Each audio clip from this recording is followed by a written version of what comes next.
આજના ડિજિટલ યુગમાં હવે ક્યુઆર કોડનો ઉપયોગ સામાન્ય થઈ ગયો છે. આજકાલ કોઈ પણ દુકાને ક્યુઆર કોડથી આસાનીથી પેમેન્ટ થઈ શકાય. જો તમે પણ ક્યુઆર કોડનો ઉપયોગ કરો છો તો તમને તેનું ફૂલ ફોર્મ ખબર છે? જો ના ખબર હોય તો અમે તમને જણાવીએ. તો ક્યુઆર કોડનું ફૂલ ફોર્મ છે ક્વિક રિસ્પોન્સ કોડ. આ રીતે મેટ્રિક બારકોડ છે, જેને જાપાની કંપની ડેન્સો વેવે 1994માં બનાવ્યો હતો.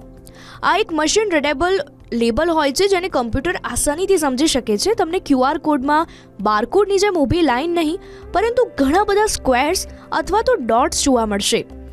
આ ક્યુઆર કોડના પણ બે અલગ અલગ પ્રકાર છે, જેમાં પહેલું છે સ્ટેટિક ક્યુઆર કોડ અને બીજું છે dynamic QR code. Static QR code એ સ્થિર હોય છે, એટલે કે જો એકવાર જનરેટ થઈ જાય તો પછી તેને બદલી ન શકાય. હવે વાત કરીએ ડાયનેમિક ક્યુઆર કોડની, તો આ ક્યુઆર કોડમાં રહેલી જાણકારીને વારંવાર અપડેટ કરી શકાય છે. આજની તારીખે ક્યુઆર કોડ માર્કેટમાં તમામ નાના મોટા વેપારીઓ પાસે જોવા મળે છે.